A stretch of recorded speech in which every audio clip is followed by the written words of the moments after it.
Alright, YouTube, back at it with our 40-foot container semi-trailer by Tamiya.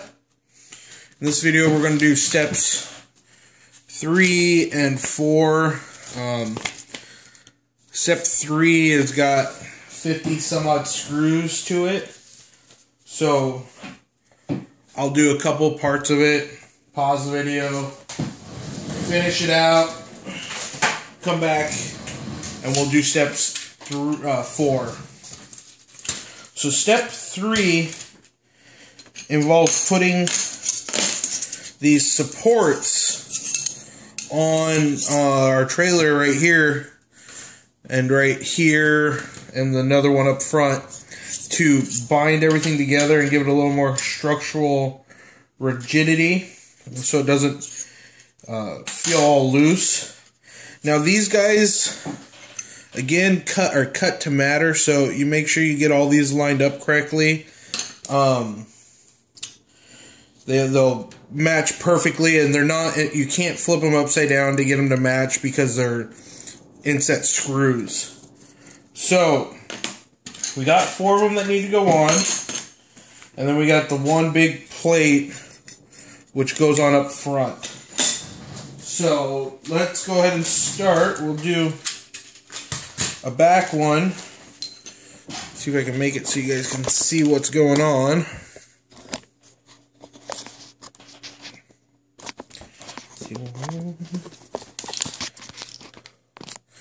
Alrighty, get you a little better view. So this part goes on like this, and as you can see, you know, curve side to curve side, like that. There's 6 of these little guys. There's 24 in total going into this project, or in this step. But for right now, we're only going to put 6 of them in. They're 2x8. They go into this back corner piece. There's 3 on each side. So we'll just put 1 on each side for right now to keep everything lined up.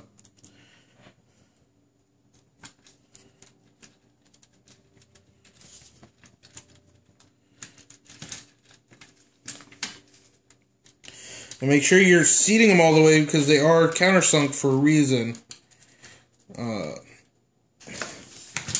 So, we got to do 4 more of those guys. And then we got to do 4 of our part number BA8. They're a 3x10. These little silver ones are part number BA9. So let's grab a couple of our BA8s. Those ones go on the furthest out screw holes. And they're self-tapping into plastic, so you may have to fight it a little.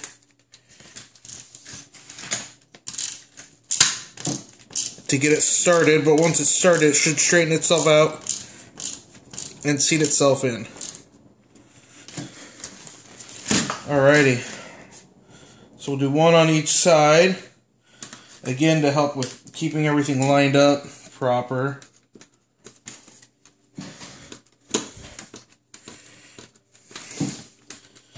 This is where a drill would really come in handy, but again, you don't want to strip out the plastic because then you're buying new parts. You're buying replacement parts to make it work.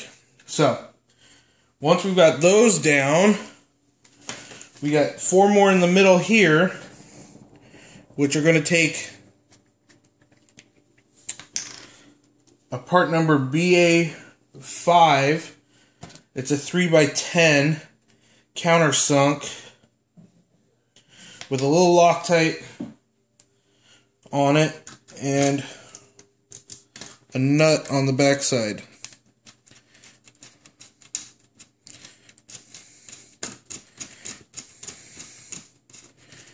Now these ones are really, these nuts, I really like them. They're a flange nut.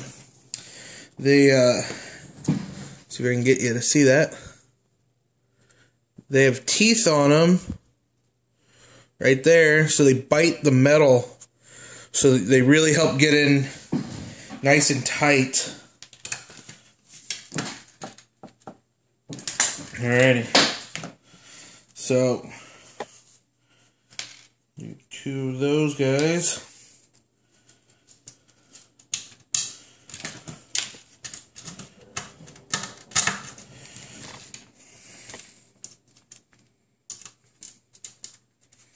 Be careful when you're doing this. Every time I graze it with my nail, it comes to, you know, I can tell that this edge is really sharp because they just stamp these out. They don't actually cut them and round the edges. They're just a real sharp die stamp. And that's, you're getting really crisp edges, so I can actually feel it every time I touch it. It kind of wants to cut me. So just be careful with that. So we'll do, well, we got a ton more screws to do, 3 more of those to do. But instead of doing all that on the video, I'm going to flip us around. I'm going to put this plate in place. It's off-center plate. This one we're only putting in 4 of our BA 5s and the flange nut. So just remember a little Loctite. The screws go in the first 2 set of holes.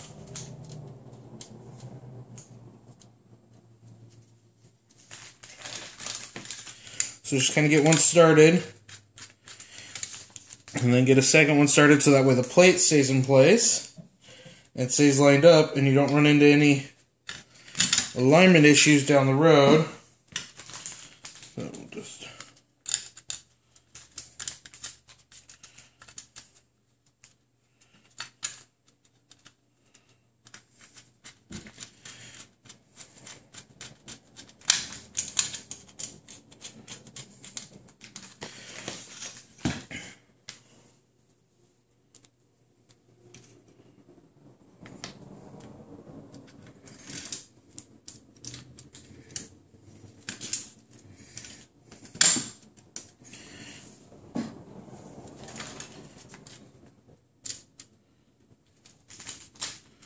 you'll notice I'm not using a nut driver because, again, these flanged nuts they give you just bite right into the aluminum and tighten right down.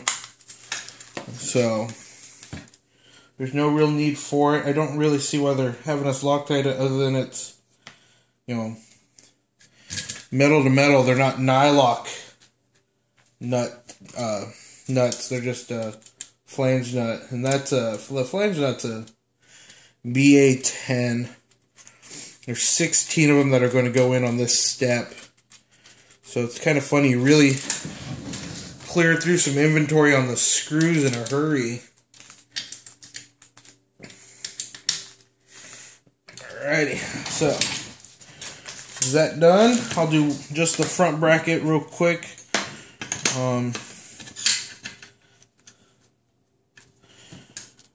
So you can see how the front bracket doesn't get the 4 screws in the middle. It just gets the 6 screws on this outside and here, and then the 4 screws that go to these 2 holes here and here.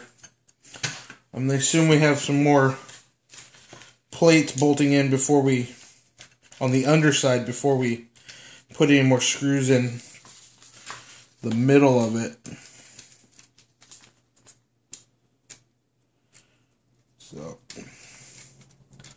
So just be sure you don't confuse that step. You'll be taking things apart.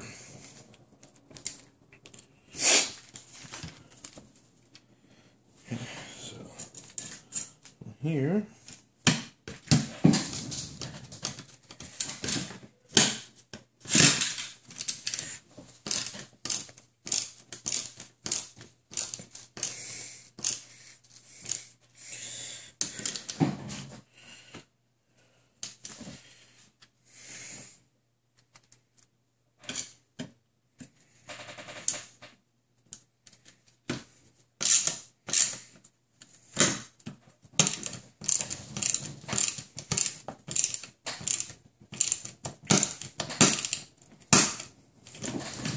It's definitely not the task you want to undertake after having hand surgery, because there's so many screws. So, anyway, for right there, that is most of step 3. Like I said, I've got a ton more screws. There's a stack of hardware that's still got to go in. I've got 2 more plates that's still got to go in. I'm going to do that off camera. No need to show you how to tighten screws in. So give me a second, guys, and I'll be right back with this step finished and move on to the next one. So hold on. Alright, guys, back. 50 or 60 screws later, we have our plates on. Here is 1, 2, 3, 4, and our big plate that they talk about in the lower portion of step number 3. So, plate. Now we're going to move to step number 4. Put the trailer aside real quick. We're going to need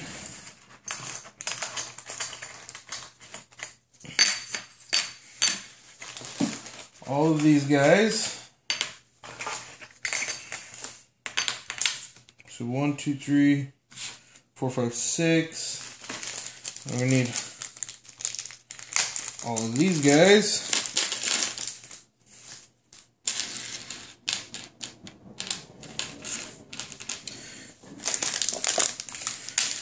And we're going to need a ton of screws again.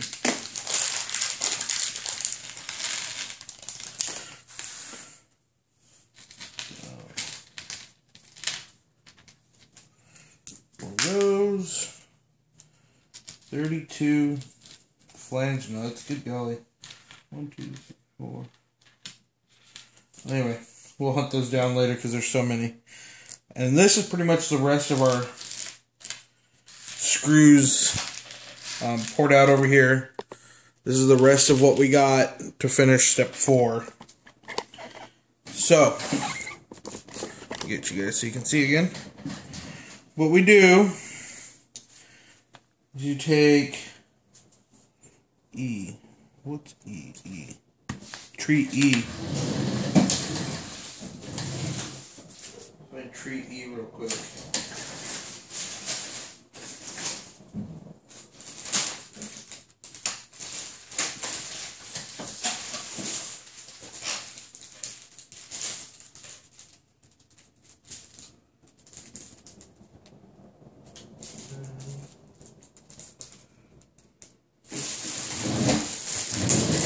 Okay, tree E.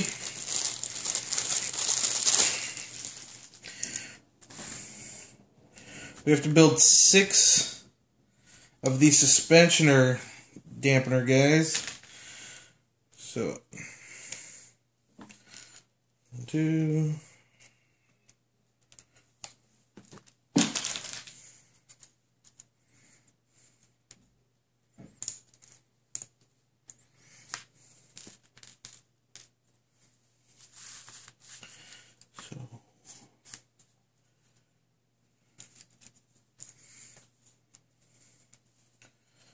I'll just build one real quick so you can see how it goes. So you take your long BA1, it's a 3x22. You set it, your collar, your round bushing on, and you grease your round bushing because it's going through plastic. You don't want it to wear itself out. Just a little grease all the way around should do. So you take one of your B or your E1 part tree number E1, slide it on. A little grease mess, but that's alright. You're going to take BA17, which looks like this guy here. It goes on. And then you're going to take E8, which is that guy there, just a gray bushing. That goes on. Another one of your BA17. Another E1. One of your suspension T parts, and a lock nut, which we have to Loctite, obviously. Set that right there. Get back up.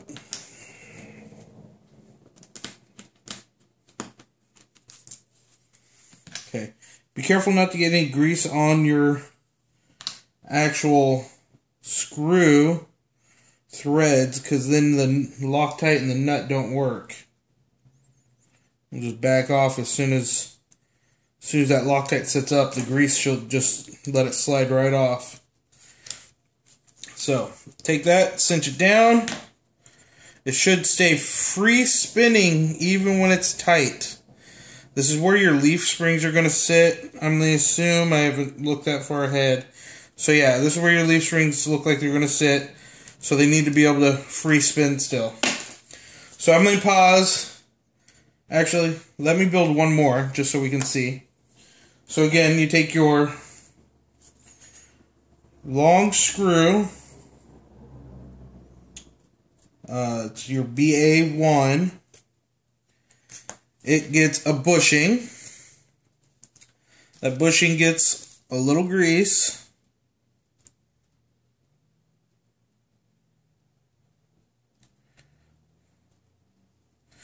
They do supply grease, so good there. You get your E1, your BA17, your E8, another BA17, put a little Loctite on it, put your T on it, oh wait, E1, another E1, get ahead of myself, then your T goes on, then your lock nut,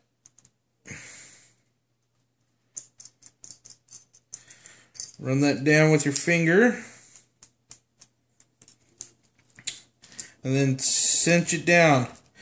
It appears you actually have to make 4 of them. Why they only give you enough parts to make 4 of them. So, there's that. I'm going to pause, build the other 2 real quick, and get situated for the next step. So give us just a second, guys. We'll be right back. Alright, guys, we're back.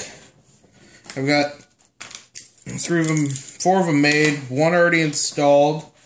They're pretty simple to install. You're taking your BA4, that just gets a little Loctite, goes all the way through and into your frame. A little closer, like so. Then you just put 1 lock nut on, kind of get it started. Grab another screw, another BA4, which is a 3x10.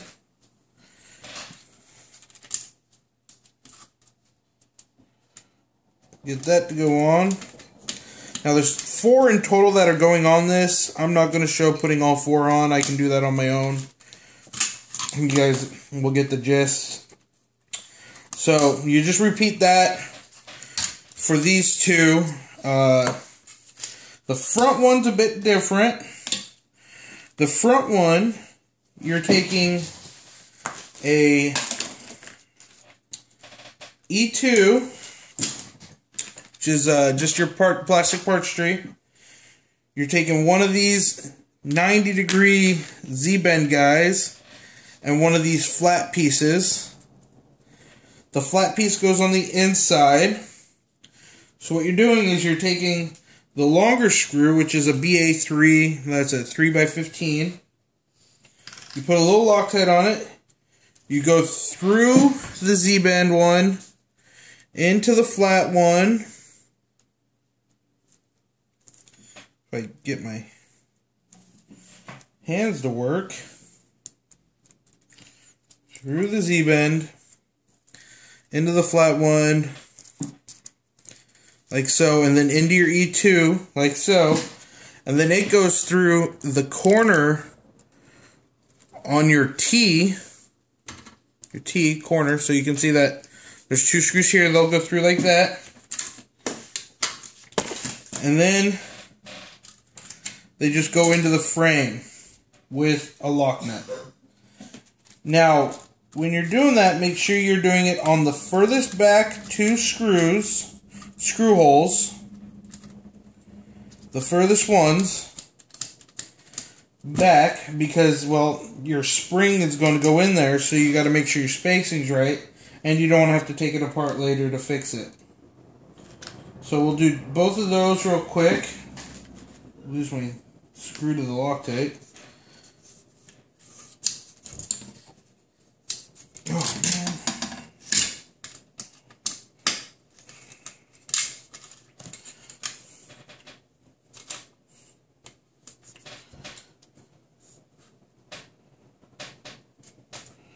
Okay, through the Z. Make sure you go through the plastic, through the T, through the frame. So you'll end up with something that looks like that. So you can see your Z, your flat one, your piece of plastic, and the T. Just put a lock nut on that.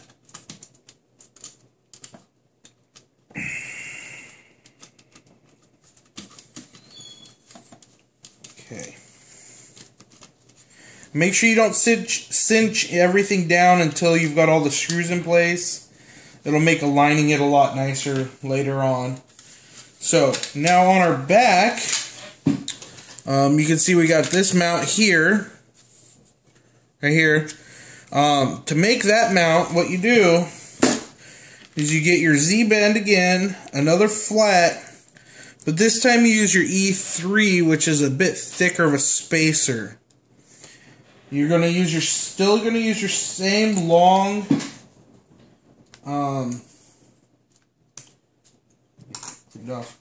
you're still gonna use your same long BA3, which is the 315. So you go through your Z, your flat, your plastic, and it goes in this back set of holes. One hole back from the cross member. So you got your cross member here, and then there's one little hole here, and it's the first hole there. That's where that one goes in. Just stick a lock nut on there. Make sure you're Loctiting everything. The instructions very specifically say to do so, even though I'm pretty sure the flange nut holds this tight. I've not had any problems with flange nuts coming loose on my flatbed, even though I didn't Loctite a single one of them. So, through the Z-bend, through the flat piece, a little Loctite already on it.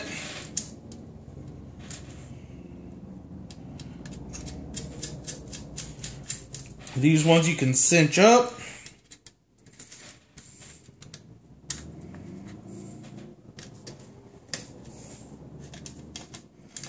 Like so. Alrighty. And that's how you do your suspension through part 4. Where I know we're 40 minutes into the build video, basically already. And we're only at part 4. It's a good long build. There's a lot of screws. So, like, comment, subscribe. Let me know how I'm doing. Let me know what's going on, guys. Speedy Max, signing off. Have a good night.